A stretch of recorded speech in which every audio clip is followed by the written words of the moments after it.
Juan Kapitulo 6, versikulo 35.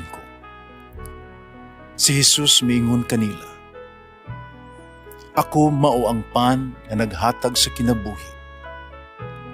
Ang muari kanako dili nagayod gutomon, ug ang mutuo kanako dili nagayod uhawon." Ang mga puno Pan sa kinabuhi.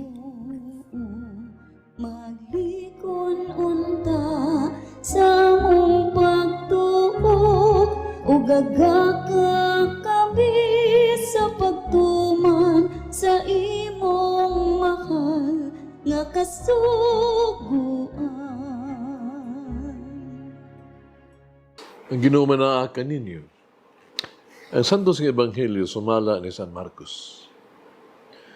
Unya ipasakay dayon ni Jesus ang iyang mga tinunan sa sakayan.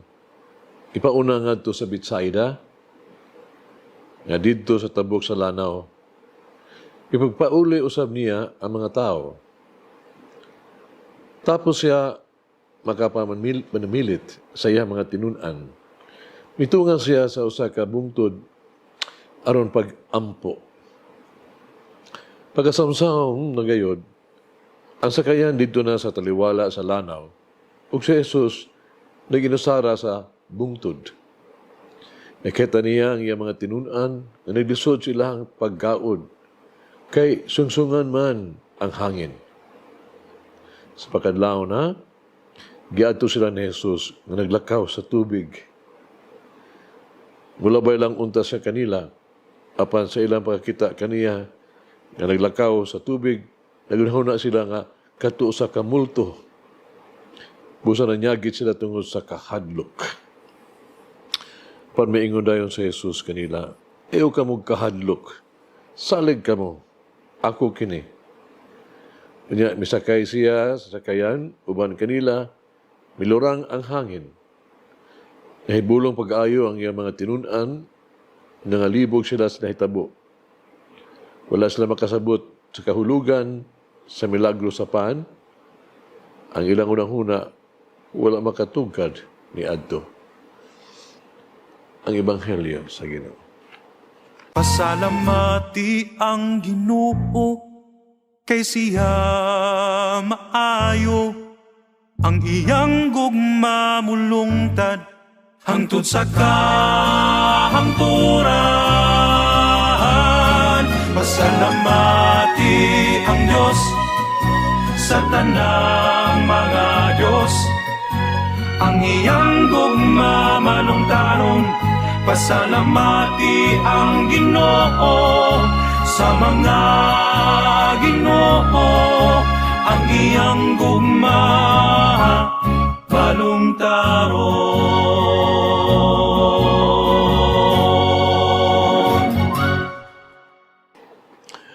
Ang Ebanghelyo karon adlawan nagpakita ba og ehemplo sa kuyang ug dili hamtong kayo nga pagtuo. Talagsaon kaayo ang mga disipulo, no? Nga bag-o lang nakasaksi sa milagrosong pagpakaon ni Jesus sa daghang mga tao, napakyas sa pagtanaw sa kahulugan niini. Isultian ni Jesus nga mag-una kaniya ngadto sa pikas sa daplin sa lanaw sila, kay gusto niya istorya mag-ampo sa iyang amahan human sa tibok adlaw sa iyang pagtrabaho sa pangluwas. Ang mga tinunan dali lang nakalimot ang ilang sa ilang agalon. Wala gyud mabiya kanila di ay sa ilang kaugalingon uban kanila. Ang gahom ang ipakita ni Jesus, wala gyud mutukhop silang panimuot. Ang kangit-ngit sa kagabion o ang kusog nga hangin, kung nagkapagong kanila sa pag-ila dayon nga si Jesus kadto ang naglakaw ibabaw sa tubig. Kini usa nagakaso diin ang kahadlok kaya makaparalisar so sa katao o makamugna og usa ka kahimtang nga walay paglaong ba. Ang pagtuo mo ang tambal sa kahadlok sa tao o magmugna o kaisog o kusog. Ato gidayeg ang mga Kristiyanos, no, mga martir, sa ilang kaisog, utubangan sa ito nagsigabot nga kamatayon, persecutions, even death.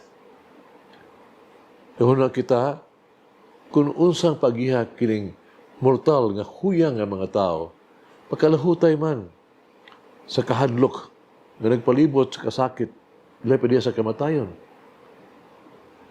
Ano ba mga martir sa unang early church?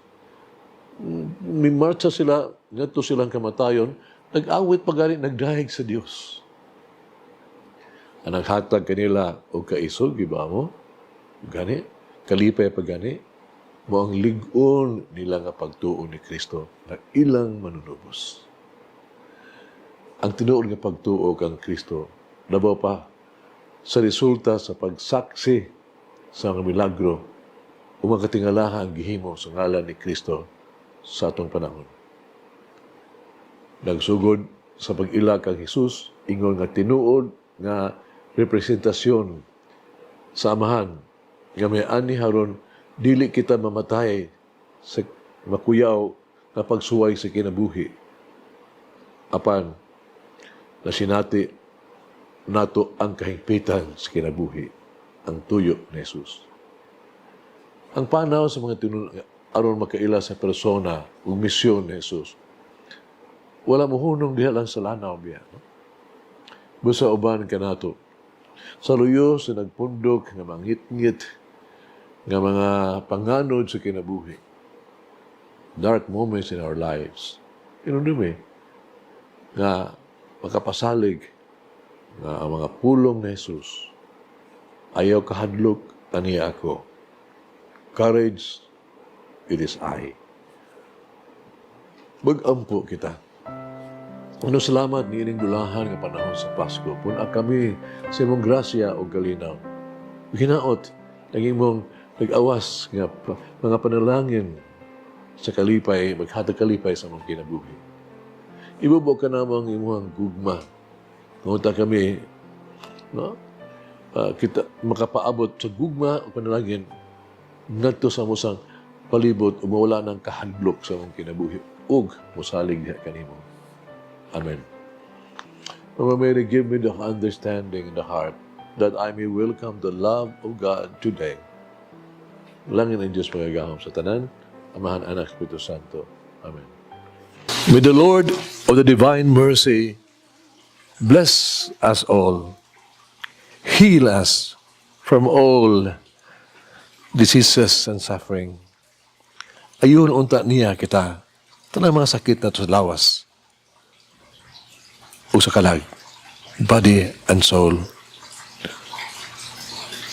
In the name of the Father, the Son, and of the Holy Spirit. Jesus, I trust in you. Amen. Whoever eats the bread of life will never hunger, says the Lord.